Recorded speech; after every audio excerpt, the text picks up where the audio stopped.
सलमान खानच्या घरावरती गोळीबार, तर बाबा सिद्दीकींची हत्या, शाहरुखच्या घराची रेकी आणि आता सैफ अली खानच्या घरात शिरून त्याच्यावर हल्ला। यामुळे अति महत्त्वाच्या व्यक्तींच्या निवासाचा पत्ता असलेले वांद्रे आता अनसेफ वाटू लागलेले आहे। यासोबतच सैफच्या हल्ल्या प्रकरणातील नव्या अपडेट आणि पोलिसांचा तपास कुठपर्यंत आलेला आहे याचा आढावा घेऊयात आमच्या या स्पेशल रिपोर्टमधून।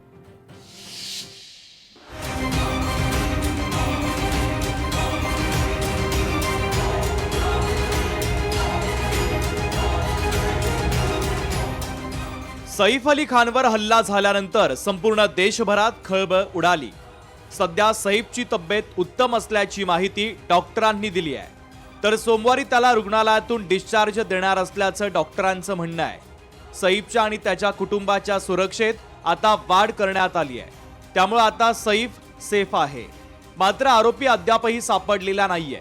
काही संशयितांची पोलिसांनी चौकशी केली, मात्र गुन्हेगाराला पकडण्यात पोलिसांना अद्याप यश आलं नाहीये।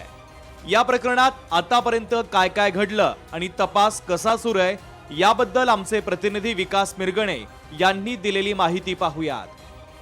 याच परिसरामध्ये सेलिब्रिटींचे मोठ्या प्रमाणात बंगले आणि वास्तव्य असल्यामुळे सुरक्षेचा प्रश्न या निमित्ताने उपस्थित होते। त्यामुळे उद्योजक, राजकारणी आणि सेलिब्रिटी प्रश्न उपस्थित करताना दिसून येते। आमची सुरक्षा धोक्यात आलेली आहे, त्यामुळे याच भागामध्ये अनेक दिवसांपासून हल्ले होताना दिसून येत आहे। या दिवसात सलमान खानला धमकी देण्यात आली। राष्ट्रवादीचे नेते बाबा सिद्दीकी यांची सुद्धा हत्या करण्यात आली।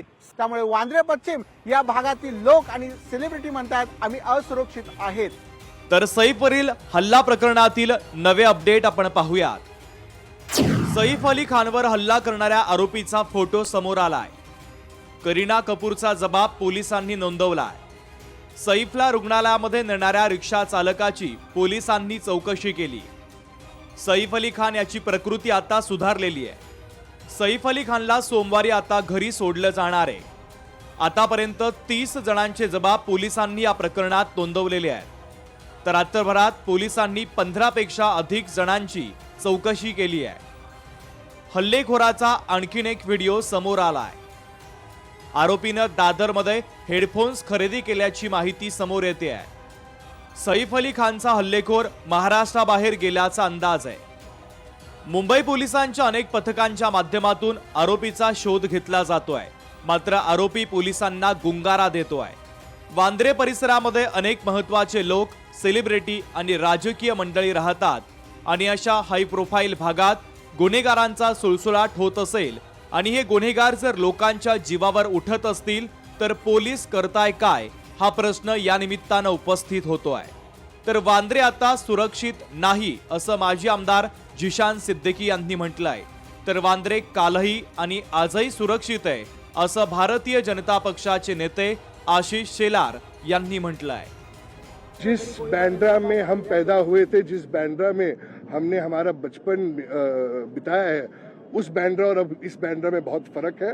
और जरूर मैं ये कहूँगा कि जितना सेफ तब था अब उतना सेफ नहीं। वांद्रे काल सुरक्षित होतं, आज सुरक्षित आहे, उद्या सुरक्षित राहील अशी कार्यवाही पोलीस करतील आणि ती त्यांनी करावी अशी माझी अपेक्षा। सैफच्या हल्ल्यानंतर वांद्रे अनसेफ असल्याचं बोललं जात आहे, कारण सलमानच्या घरावर गोळीबार, बाबा सिद्दीकींची हत्या, शाहरुखच्या घराची रेकी आणि सैफवर हल्ला या घटना पोलिसांच्या कार्यक्षमतेवर कुठेतरी प्रश्नचिन्ह निर्माण करणाऱ्या आहेत। पोलिसांनी या घटना गांभीर्यानं घेऊन पेट्रोलिंग वाढवलं पाहिजे।